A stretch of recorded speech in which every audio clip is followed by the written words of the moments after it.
अब हम अपना देख लेते हैं जो हमारा नेक्स्ट लाइब्रेरी फंक्शन है standard input output dot H header file का, वो है हमारा गेट केयर। ठीक है, हालांकि इसके अंदर काफ़ी सारे हैं, बट अभी जो हम इनपुट और आउटपुट के लिए जो हम यूज़ करते हैं ना, ठीक है, जैसे इनपुट आउटपुट के प्रिंट एफ और स्कैन एफ यूज़ करते हैं, तो अभी हम केवल इनपुट आउटपुट के लिए ही बात कर रहे हैं। ठीक है, बाकी के इसके अंदर जो और अदर फंक्शंस हैं उनके बारे में हम आगे डिटेल में देखेंगे। तो अभी हम क्या है, इनपुट आउटपुट का देख लेते हैं। ठीक है, एक इसमें आता है गेट केयर। गेट केयर क्या करता है, ये गेट करता है कि जो भी हमारे कैरेक्टर होते हैं, जो हमारे सिंगल कैरेक्टर होते हैं। ठीक है, this function read a single character. Suppose कि अगर मैंने ये वाला वर्ड ले लिया, ठीक है, इस वर्ड में क्या है, ये केवल इसका काम क्या होगा, केवल एक ही हमारा जो जो हमारा एक कैरेक्टर है, ठीक है, केवल एक ही कैरेक्टर को ये क्या है, रीड करेगा। ठीक है, तो इस अब क्या है, वो स्टार्टिंग से लेके चलता है। तो सबसे पहले क्या आ गया, एस आ गया, तो ये क्या केवल एस को ही रीड कर लेगा, बाकी किसी को रीड नहीं करेगा। ठीक है, अगर आपने सपोज दिया हुआ है द, तो वो क्या है, केवल टी को ही स्कैन करेगा। अगर आपने स्टूडियो लिख दिया तो वो केवल एस को ही करेगा। ठीक है, अगर आप ये पूरी लाइन लिख दोगे, इस तरीके से कोई एक सेंटेंस लिख दोगे, तो वो स्टार्टिंग में जो भी फर्स्ट लेटर होगा, वो केवल जो करेक्टर होगा वो केवल उसी को ही रीड करेगा। ठीक है, तो जब हमें केवल एक सिंगल करेक्टर रीड कराना होता है, जब हम तब क्या करते हैं, हम गेट केयर हम यूज़ करते हैं। जैसे हम स्कैन एफ लेंगे, स्कैन एफ की जगह आप गेट केयर यूज़ कर लीजिए। ठीक है, तो इसका जो जनरल फॉर्मेट है वो है गेट केयर और फिर ब्रैकेट। ठीक है, इसका यही फॉर्मेट है, जैसे हमने गेट एस और अपना पुट एस के बारे में देखा था, ऐसे हमारा गेट केयर का ये फॉर्मेट इस टाइप से। अब इसका एक एग्जाम्पल देख लेते हैं। तो इसका एग्जाम्पल यहाँ पे लिया हुआ है, ये तो वही है अपना, ये तो जो हमारा फॉर्मेट है ये तो इस टाइप से ही होता है प्रोग्राम का। अब हम यहाँ ब्रैकेट के अंदर देख लेते हैं जो हमारे कर्ली ब्रेसेस होते हैं। ठीक है, केयर सी। ठीक है, अब यहाँ पे देखिए ये क्या, ये ना तो एरे है ना ये स्ट्रिंग है। ठीक है, यहाँ पे केयर और सी लिया हुआ है। पहले जो हमने स्ट्रिंग लिया था वहाँ पे क्या लगाया था, हमने गेट एस लगाया था, तो उसके लिए क्या है, हमने हमने इस टाइप से ब्रैकेट बनाया था। ठीक है, और यहाँ पे ऐसा कुछ नहीं है, यहाँ पे डायरेक्ट एक वेरिएबल लिया हुआ है, ये अब इस टाइम हमारा वेरिएबल है, और इसको क्या है, सेमीकोलन से इस लाइन को ब्लॉक कर दिया है। उसके बाद हमने प्रिंट एफ यूज़ कर लिया है। अब एक चीज़ यहाँ पे, जैसे हमने प्रिंट एफ लिखा हुआ है ना, आप चाहे प्रिंट एफ यूज़ ना करके पुट केयर ले सकते हैं। जैसे हमने यहाँ पे अभी क्या है, कैरेक्टर की बात हो रही है, ओनली एक कैरेक्टर को स्कैन कराने की, तो आप क्या करेंगे, यहाँ पे पुट केयर ले लेंगे, आपको पुट एस नहीं लेना है। ठीक है, अगर आप पुट एस लेंगे तो उसका मतलब क्या है कि आपको यहाँ पे फिर स्ट्रिंग लेनी पड़ेगी, यानी आपको सी के बाद ना इस टाइप से सी और ये ऐसे बनाना पड़ेगा, तब ब्लॉक करना पड़ेगा, और इसके अंदर कोई भी साइज डिक्लेयर करना पड़ेगा। ठीक है, इस टाइप से आपको लिखना पड़ेगा, तब ये आपकी स्ट्रिंग बनेगी। तब आप यहाँ पे पुट एस ले सकते हैं, लेकिन फिर आप यहाँ पे गेट केयर नहीं लेंगे, तब आपको गेट एस लेना पड़ेगा। ठीक है, तो ये चीज़ आपको ध्यान रखनी है कि अगर आप गेट केयर ले रहे हैं तो आपको उसकी प्रिंट करने के लिए, डिस्प्ले करने के लिए आपको पुट केयर लेना पड़ेगा। उसके बाद में अभी हम आगे देखेंगे। ठीक है, तो यहाँ पे आप चाहें तो पुट केयर लेके और उसके आप बाद आप डायरेक्ट सी लिख सकते हैं पुट केयर में। ठीक है, तब भी आपका एज इट इज़, तो आपको ये इतनी बड़ी पूरी लाइन लिखनी नहीं पड़ेगी, जैसे आपने यहाँ पे सी करके गेट केयर ले लिया। ठीक है, तो यहाँ पे क्या है, हमने कैरेक्टर लिया और उसका जो नेम है वो डिक्लेयर किया है, हमने सी वेरिएबल ले लिया है, फिर हमने एक मैसेज प्रिंट किया है, टाइप एन अल्फ़ाबेट, यहाँ पे हमने स्लैश एन लगाया नेक्स्ट लाइन के लिए। ठीक है, कि नेक्स्ट लाइन में इस टाइप से लिखा हुआ आएगा, टाइप एन अल्फ़ाबेट। ठीक है, उसके बाद हम एक अल्फ़ाबेट कोई भी टाइप करेंगे तो वो किसके अंदर जाएगा, वो इस सी के अंदर स्टोर होगा। हमने लिख लिया है C is equal to gate care. ठीक है, उसके बाद प्रिंट एफ हम फिर से यूज़ करेंगे, आप चाहे तो पुट केयर भी ले सकते हैं। हमने यहाँ पे क्या बुक में प्रिंट एफ लिया हुआ है। उसके बाद हमने ये स्टेटमेंट भी साथ में प्रिंट कर दिया, द गिवन अल्फ़ाबेट इज़। ठीक है, उसके बाद परसेंट सी लगाया है। जब हमने स्ट्रिंग ली थी हमने परसेंट एस लगाया था, क्योंकि वो पूरी लाइन को जो भी हम जितना भी देंगे वो पूरे को स्कैन करेगा। यहाँ पे हमें केवल एक ही अपना लेटर अल्फ़ाबेट स्कैन कराना है, स्टोर कराना है, तो वो इसलिए हमने परसेंट सी लिया है। ठीक है, उसके बाद हमने क्या ले लिया, सी, क्योंकि यहाँ पे हमने वेरिएबल का नेम सी दिया था, इसलिए यहाँ पे आ गया सी। फिर इसमें फिर हमने अपने कर्ली ब्रेसेस बंद हो गए। ठीक है, अब यहाँ पे लिखा हुआ है the equivalent scanf statement is. आप चाहे यहाँ सी की जगह अगर आप ये वाली लाइन नहीं लिखेंगे तो आपको ये वाली लाइन लिखनी पड़ेगी। अब आप देख लीजिए कि या तो आप इसे लिख लें या फिर आप इसे लिख लें। बेसिकली इसका यूज़ इतना ही है गेट केयर का, जैसे हमने पुट उसमें गेट एस में देखा था। ठीक है, सेम यूज़ है, बट इनके डिफरेंट है कि अगर आपको एक सिंगल कैरेक्टर आपको करना है तो आप गेट केयर ले लीजिए, अगर आपको स्ट्रिंग स्कैन करानी है तो आप गेट एस ले लीजिए। ठीक है, अब उसके बाद देखते हैं हम अपना पुट केयर का। ठीक है, पुट केयर में क्या है, this function is used to print a single character, मैंने वही बताया कि यहाँ पे आपने सिंगल कैरेक्टर, ये तो इनपुट के लिए कि वो केवल सिंगल कैरेक्टर को स्कैन करेगा, वैल्यू उसमें स्टोर कर लेगा। और ये क्या है, ये उस सिंगल जो हमने स्टोर किया है मतलब कैरेक्टर को, ये उसको प्रिंट करने के लिए है, पुट केयर। ठीक है, इसका भी सेम ही ऐसा ही एग्जांपल है और इसका जर्नल फॉर्मेट है इस टाइप से। आप चाहें तो जैसे सी इक्वल गेट केयर लिखा हुआ है, आप इसको ऐसे ना लिख के इस तरीके से भी लिख सकते हैं, गेट केयर और इसमें सी। ठीक है, आप इस तरीके से लिख लीजिए या तो आप इस तरीके से इक्वल लिख लीजिए, बात एक ही है कि इसकी वैल्यू इसमें मतलब इस तरीके से। ठीक है, जैसे यहाँ पे पुट केयर में लिखा हुआ है, या तो आप इक्वल करके लिख लीजिए या फिर आप ऐसे लिख लीजिए, एक ही बात है। ठीक है, अब यहाँ पे पुट केयर के लिए भी सेम ही जो हमारा सिंथैक्स है वो सेम ही फॉलो होगा।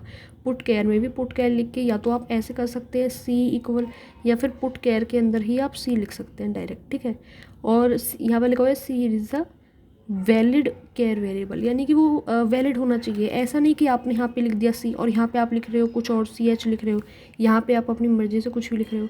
आपने जो स्टार्टिंग में लिया है वेरिएबल वही आपको सब जगह लेके चलना है, आप उसको चेंज नहीं कर सकते। अगर आप चेंज करोगे तो फिर आपको वहाँ स्टार्टिंग में भी क्या है, जहाँ आपने डिक्लेयर किया है आपको वहाँ पर भी चेंज करना पड़ेगा। ठीक है, तो ये लाइन उसी के लिए लिखी हुई है। तो यहाँ पे अब इसका हम एग्जाम्पल देख लेते हैं। ठीक है, ये हमारे पुट केयर का वो एग्जाम्पल है। इसमें देखिए सिंटैक्स पहले वाला ही, एक मिनट, यहाँ पे ये हमारा क्या है, पुट केयर का ये वाला हमारा एग्जाम्पल है। अब इसमें हम देख लेते हैं, ये वही पहले वाला सिंटैक्स है, ये तो सेम ही है। करेक्टर में यहाँ पे पहले हमने क्या है, सी लिया था। ठीक है, यहाँ पे इस बार हमने वेरिएबल का नाम दे दिया है ऑप्शन। ठीक है, प्रिंट एफ लगाया, मैसेज प्रिंट किया, type Y for yes and N for no, ये हमने एक मैसेज दे दिया है। उसके बाद हमने लिखा है option is equal to gate care. ठीक है, और पुट केयर में लिख दिया है ऑप्शन। ठीक है, यानी कि प्रिंट करने के लिए, जैसे हमने पहले लिखा था अपना इस टाइप से भी लिखा हुआ था प्रिंट एफ। ठीक है, और उसके बाद अपना मैसेज, फिर %C कॉमा लगा के फिर सी लिखा हुआ था पहले वाले में। तो यहाँ पे अगर हम ये वाला ना लिखना चाहें तो हमें as it is printf लगाना पड़ेगा, फिर हमें लिखना पड़ेगा अपना %C लगा के हमें लिखना पड़ेगा इस टाइप से, और उसके बाद हमें सी लिखना पड़ेगा। ठीक है, हमें इस टाइप से फिर लिखना पड़ेगा प्रिंट एफ लगा के, या तो हम ये वाली लाइन लिखें या तो फिर हम ये लिखें, मतलब बात उसमें सेम ही है। ठीक है, तो आपको या तो आप ऐसे लिख सकते हैं या फिर आप पुट केयर लिख के डायरेक्ट ऑप्शन लिख सकते हैं। ठीक है, क्योंकि आपकी वैल्यू क्या है, जो भी आपने यहाँ पे आपने मैसेज दिया, मैसेज देने के बाद जब आप उसमें कुछ भी एंटर करोगे, या तो आप वाई एंटर करोगे या फिर आप एन एंटर करोगे, जैसे कि हम मैसेज में दे रखा है। सपोज़ आपने कुछ वाई एंटर कर दिया तो वाई क्या है, इसके अंदर स्टोर होगा ऑप्शन के अंदर। फिर वो क्या है, आप उसको पुट केयर, यानी कि आप उसको फिर प्रिंट करा रहे हो। किसको प्रिंट करा रहे हो, ऑप्शन को ही तो प्रिंट कराना है, क्योंकि आपकी वैल्यू क्या है, इसी के अंदर स्टोर हुई है।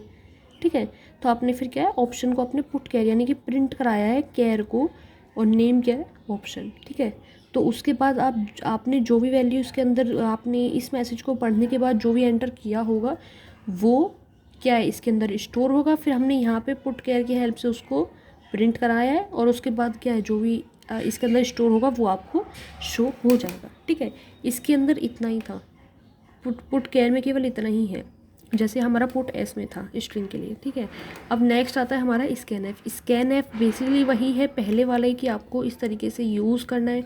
डबल कोट्स के अंदर आप कोई सा भी आइडेंटिफायर ले सकते हैं, जैसे यहाँ पे हमने केयर लिया हुआ है तो हमने डबल कोट्स के अंदर यहाँ पे %C लिया है। अगर आप इंटीजर लेंगे तो आपको %D लेना पड़ेगा, फ्लॉट के लिए %F लेना पड़ेगा।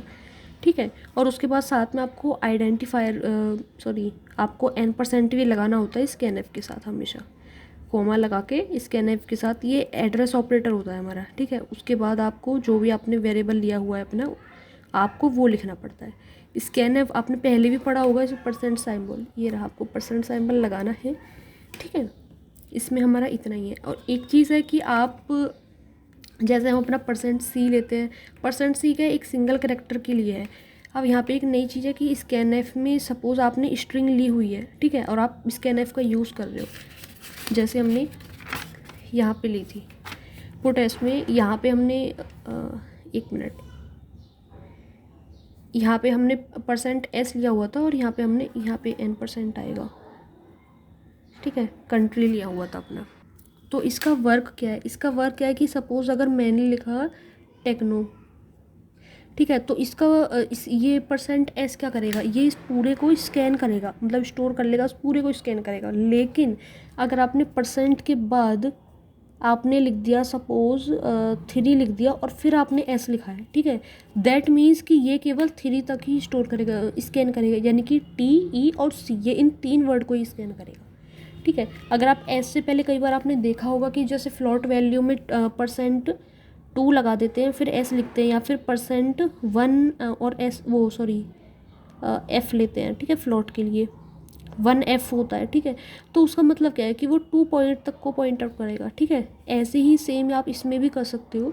अगर आपने 3S लिखा है तो वो केवल 3 तक ही करेगा, ठीक है। इस टाइप से अगर आप चाहते हो कि आप अभी क्या है कि आप चाहते हो कि भाई इस पूरे में केवल ये 4 वर्ड ही स्कैन हो, तो आपके पास कोई ऑप्शन तो है ही नहीं, क्योंकि अगर आपने स्ट्रिंग लिया है तो वो पूरे को स्कैन कर डालेगा। अगर आपने कैर ले लिया तो वो केवल एक ही कोई करैक्टर को स्कैन करेगा। अगर आप चाहते हो अपनी मर्जी से कि वो सपोज़ आपको 5 कराने हैं, 4 करेक्टर्स को स्कैन कराना है, आप चाहते हो, मैंने लिखा तो पूरा है लेकिन आई केवल इतना ही, तो उसके लिए क्या है, आप एस या जो भी आपने आइडेंटिफायर लिया है परसेंट के बाद आप उतनी डिजिट आप कर दीजिए। जैसे इसमें क्या है, 4 2 6 हैं, 6 करेक्टर्स हैं, ठीक है। तो अगर आपने यहाँ 5 लिख दिया तो वो केवल एन तक ही उसको स्कैन कर पाएगा। जब आप उसको प्रिंट कराएंगे तो वो केवल एन तक ही प्रिंट करेगा, वो पूरा प्रिंट नहीं करेगा, चाहे आपने ये पूरा इतनी बड़ी लाइन क्यों नहीं दी है। अगर आपने 2 लिख दिया तो वो केवल स्टार्टिंग के 2 WH को ही प्रिंट कर देगा, बाकी वो एक्स्ट्रा को प्रिंट नहीं करेगा, ठीक है। सेम यहाँ पे भी ना ऐसे ही दिया हुआ है कि स्कैनएफ में अगर आपने सपोज परसेंट 5S लिखा है, ठीक है, स्ट्रिंग, यहाँ पे एस दैट मीन्स स्ट्रिंग, तो वो क्या है, अगर आपने लिखा है इंडियन और आपने 5 लिखा हुआ है तो एक INDIA, वो क्या करेगा, अगर आपने फिर प्रिंट भी कराया वो केवल इंडिया को ही प्रिंट करेगा, वो एन प्रिंट नहीं करेगा, ठीक है।